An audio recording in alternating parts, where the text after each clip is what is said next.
តែ Luffy នឹងស្លាប់នៅក្នុងវគ្គហ្នឹងឬមួយក៏ Oda កំពុងតែធ្វើដំឡើង Gear 6 ក៏ឲ្យគាត់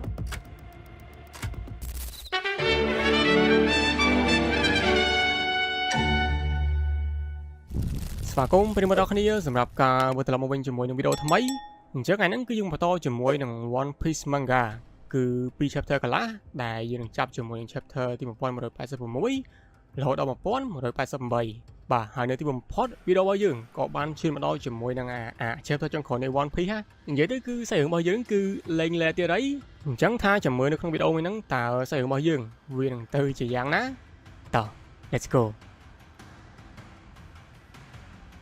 នៅទីបំផុតសាច់រឿងរបស់យើងក៏បានត្រឡប់មកកាន់ដល់នៃអេបាវិញហើយដូចយើងបានឃើញអញ្ចឹងថា Pro គាត់បានសុំឲ្យសមាជិកទាំងអស់ហ្នឹងជួយរំដោះ Suri ព្រោះដោយសារតែគាត់នៅគិតថា Suri នៅតែជាមនុស្សល្អហើយណាមួយគឺគាត់គ្រាន់តែត្រូវពួកបិសាចហ្នឹងគ្រប់គ្រងរាងកាយតែប៉ុណ្ណោះកលេសទៅកាន់ Luffy វិញបន្ទាប់ពីគាត់ស៊ីសាច់ឲ្យមានកម្លាំងរួចមកគាត់ក៏បាននិយាយថាមើលទៅប្រហែលជាគ្មានអ្នកគេអាចវាយឈ្នះគាត់ទេហើយបន្តមកទៀតហ្នឹងគាត់ក៏បានស្ទុះចេញយ៉ាងលឿនដើម្បីឈ្មោះទៅកន្លែងដែល Loki កំពុងតែវាយជាមួយនឹង Imu នៅពេលនោះ Imu គាត់បាននិយាយទៅកាន់ Loki ថា God of War នៃ Eba កាលពី8ឆ្នាំមុនហ្នឹងគឺត្រូវបានចាញ់យ៉ាងចុកចាប់បំផុតព្រោះដោយសារតែរូបគេព្យាយាមជួយទៅលើក្មេងៗមិនយូរមិនឆាប់ហេតុការណ៍មួយហ្នឹងវានឹងកាត់ឡើងម្ដងទៀតក្រោយពេលដែលគាត់ហ្នឹងបានចាប់ក្មេងៗរួចរាល់បាទអញ្ចឹងបើសិនជាយើងគិតទៅ Imu គឺពិតជាថោកទីមែនទែន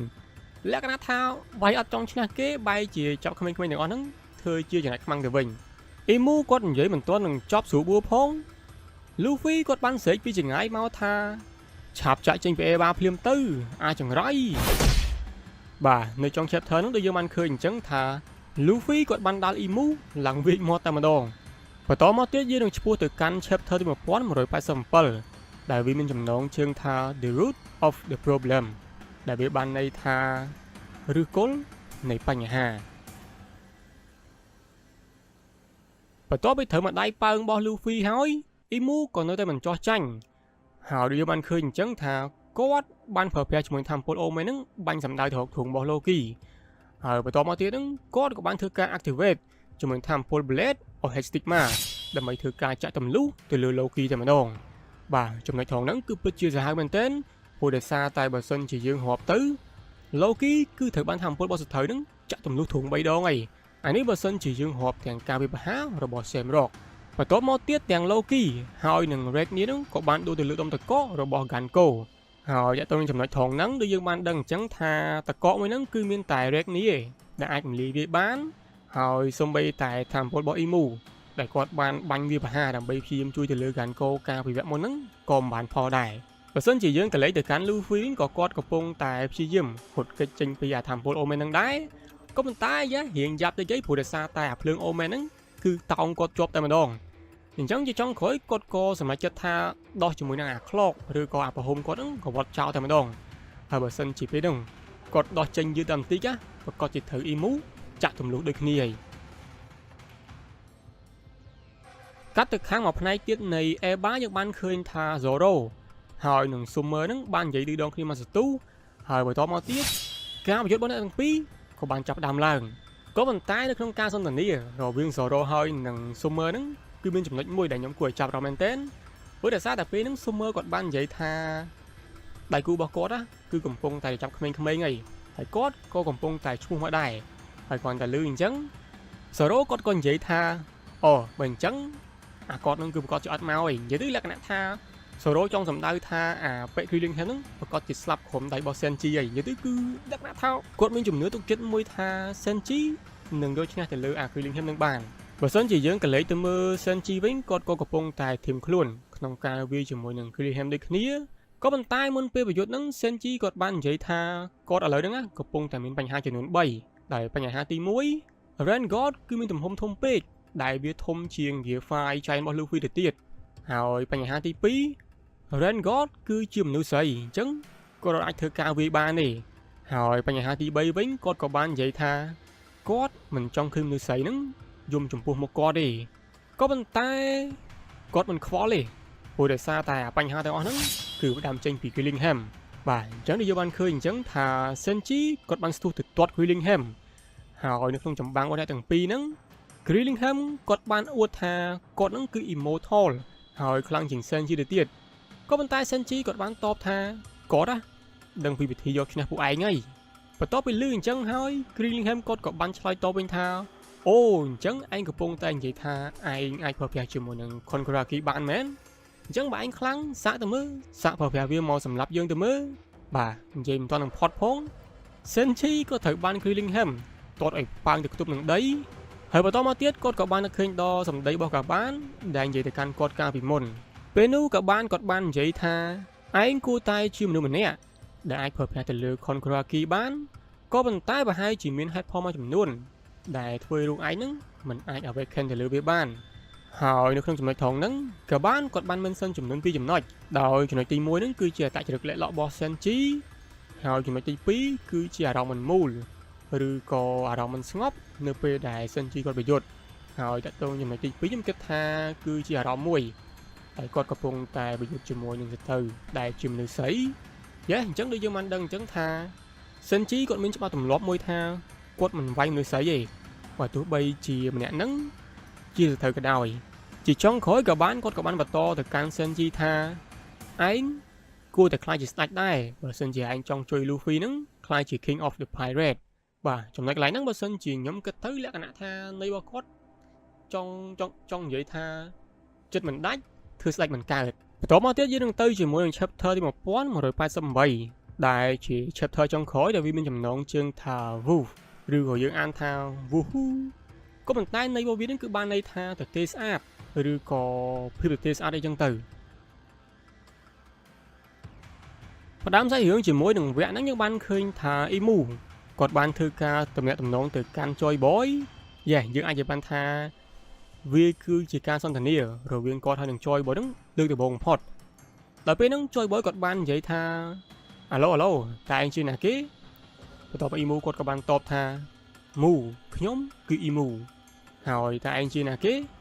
ហើយ Joy Boy គាត់ក៏តបថាខ្ញុំគឺជា Joy Boy អញ្ចឹងបើសិនជាយើងសរុបមកយើងមិនដឹងថាពីរអ្នកគាត់ទៅទេអ្មេចបានជាឆ្លងប្រព័ន្ធចូលគ្នាហើយយើងក៏មិនដឹងថាតើពេលហ្នឹងគាត់និយាយតាមទូរស័ព្ទឬក៏និយាយតាមខ្ចុងបញ្ជូនសារហ្នឹងទេគ្រាន់តែបើសិនជាតាមការសន្ទនាហ្នឹងពួកគេទាំងពីរហាក់បីដូចជាមិនដឹងគ្នាទៅវិញទៅមកបានជាពួកគាត់សួរឈ្មោះគ្នាទៅវិញទៅមកអញ្ចឹងទៅហើយគណៈពេលដែលសម័យចប់ហ្នឹង Imu គាត់ក៏បាននិយាយថា Joy Boy គឺបានស្លាប់បាត់តាំងពីយូរហើយក៏ប៉ុន្តែហេតុអីបានជា Luffy ហ្នឹងធ្វើឲ្យគាត់តែងតែនឹកឃើញទៅដល់ Joy Boy អញ្ចឹងនិយាយចប់ Imu គាត់បាន coating ជាមួយនឹង Old Man ហ្នឹងទៅនឹងកំដាប់ដៃរបស់គាត់ហើយវាបានឃើញអញ្ចឹងថាម្ដាយរបស់ Imu គឺបានធ្វើឲ្យ Luffy ប៉ើងផ្ទប់នឹងដីតែម្ដងក៏ប៉ុន្តែអ្វីដែលធ្វើខ្ញុំភ្ញាក់ផ្អើលហ្នឹងថាហេតុអីបានជា Imu គាត់អាចធ្វើឲ្យដៃរបស់គាត់ហ្នឹងយឺតដូចកស៊ូបានអញ្ចឹងកលេសទៅកាន់ Luffy យើងវិញបន្ទាប់ពីធ្វើម្ដាយរបស់ Imu ហើយគឺគាត់ពិតជាខឹងខ្លាំងមែនទែនក៏ប៉ុន្តែគ្រាន់តែបានតែធ្វើខឹងទេ Imu គាត់បានប្រើប្រាស់អ៊ុំមិនបន្ថែមទៀតដើម្បីបាញ់ទៅលើ Luffy ហើយ Luffy គាត់តែឃើញអញ្ចឹងបាទគឺរត់ផាសកញ្ញាំតែម្ដងក៏ប៉ុន្តែប្រហែលជាគាត់គិតថាបើសិនជាគាត់រត់ប្រកាសជាមានគ្រោះថ្នាក់ជាងហ្នឹងហើយអញ្ចឹងគាត់ក៏បកទៅវិញហើយប្រើប្រាស់ជាមួយតិចមួយដែលមានឈ្មោះថា Gam Jet Gatling ដើម្បីធ្វើការវាយប្រហារទៅលើអាថាមពល Omen ហ្នឹងហើយគណៈពេលដែលគាត់វាយបំផ្ទុះទៅលើ Omen ទាំងអស់ហ្នឹងហើយ Luffy ក៏បានកលាខ្លួនទៅជា Genie ឬក៏យើងហៅថាជាអាឡាដាំងបាទអញ្ចឹងអាហ្នឹងគឺជា skin ថ្មីមួយទៀតនៅក្នុងអាតម្រង Gear 5ហ្នឹងហើយបើសិនជាយើងនិយាយទៅកម្មពិតវាគ្មានអីថ្មីទេព្រោះសារតែកាលពីមុនយើងបានដឹងអញ្ចឹងថាថាមពលរបស់ Luffy គឺអាស្រ័យទៅលើការសម័យរបស់គាត់អញ្ចឹងខ្ញុំមិនដឹងថាវគ្គហ្នឹងមិនបានជាគាត់សម័យដូចជាអាឡាដាំងទេហើយដូចយើងបានឃើញអញ្ចឹងថានៅពេលដែលគាត់បានប្រែខ្លួនទៅជាអាឡាដាំងហ្នឹងហើយគាត់ក៏បាននិយាយថាគាត់នឹងមិនអោយការស្លាប់របស់ Loki ហ្នឹងអាសាបងទៅដល់ប្រយោជន៍ទេហើយគ្រាន់តែនិយាយចប់ភ្លាម Loki គាត់ក៏បានស្រែកពីក្រុមទៅថាយើងមិនទាន់ស្លាប់ទេអាចចង្រៃបាទនៅទៅស្រែកអីណាធ្វើឲ្យ Imu ហ្នឹងចោលអារម្មណ៍ដល់គាត់ Imu ក៏បានប្រើប្រាស់ជាមួយនឹង Omen ហ្នឹងបញ្ចប់ជីវិតទៅលើ Loki តែម្ដងក៏ប៉ុន្តែសំណាងល្អ Jinbe គឺបានទប់ទល់ជាមួយថាមពលនោះតន់ពេលវេលាអញ្ចឹងចំណុចកន្លែងហ្នឹង Jinbe របស់យើងក៏មិនធម្មតាដែរព្រោះដោយសារតែគាត់អាចធ្វើការតែងទៅលើថាមពលរបស់ Imu បានបន្តមកទៀត Imu គាត់ក៏បានកលេចទៅឃើញ Brook ហើយគាត់មានការឆ្ងល់មែនទែនថាហេតុអីបានជា Brook គាត់នៅមានជីវិតអញ្ចឹងហើយឡើងតែសម័យឬក៏ឆ្ងល់ពី Brook ហ្នឹង Luffy គាត់ក៏បានយាដៃវាទៅលើ Imu ក៏ប៉ុន្តែ Imu គឺពិតជាសាហាវមែនទែន ពេលនោះគឺគាត់បានប្រើប្រាស់ដៃមួយជាហៀងក្នុងការទប់ទល់ទៅលើ attack របស់ Luffy ហើយដៃមួយជាហៀងទៀតបាញ់ Temple Omen ទៅលើធុងរបស់ Luffy ហើយដែលយើងបានឃើញអញ្ចឹង Imu បានធ្វើការ activate ជាមួយនឹងដាវគាត់ដូចគ្នាហើយចំណុចហ្នឹងឯងដែលអាចតម្រង់ skin Genie របស់ Luffy ហ្នឹងត្រូវបាន two space តែម្ដងបន្តមកទៀត Imu គាត់បានប្រើប្រាស់ Omen ដើម្បីវាប្រហារទៅលើ Luffy ម្ដងទៀតហើយគាត់ក៏បានប្រែលំពេរបស់គាត់ទៅជាដាវមួយដែលមានឈ្មោះថា Blade of Nothing Neville បើសិនជាយើងនិយាយពីដាវរបស់គាត់វិញគឺពិតជាខ្លាំងមែនទែនព្រោះដោយសារតែយើងបានឃើញឯថាដាវមួយហ្នឹងបានស្រូបជីវជាតិចេញពីរុក្ខជាតិនៅឯ Eba តែម្ដងហើយនៅពេលដែល Luffy គាត់បានព្យាយាមរត់សម្ដៅទៅវា Imu ហ្នឹង Imu គាត់បាននិយាយថាពិតណាស់យើងដឹងថាឯងមិនមែនជា Joy Boy ទេព្រោះដោយសារតែ Joy Boy មិនអន់ចឹងទេវ៉ាវអ្នកនរគ្នាកន្លែងហ្នឹងគឺធ្វើខ្ញុំព្រឺសបល់តែម្ដងព្រោះដោយសារតែយើងគិតថាទម្រង់ Gear 5 របស់ Luffy ហ្នឹងគឺជា peak របស់គាត់ឯងគឺជាកម្រិតមួយដែលថាខ្លាំងអាច clash ជាមួយនឹង Imu បានណាក៏ប៉ុន្តែមិនអញ្ចឹងទេអូដាគឺធ្វើយើងកញ្ញាញ់គូតែម្ដងលក្ខណៈថា unpredictable ណាព្រោះដោយសារតែបើសិនជាយើងនិយាយទៅ Luffy អត់បានធ្វើ Imu លក្ខណៈថា serious injure កន្លែងណាមួយទេ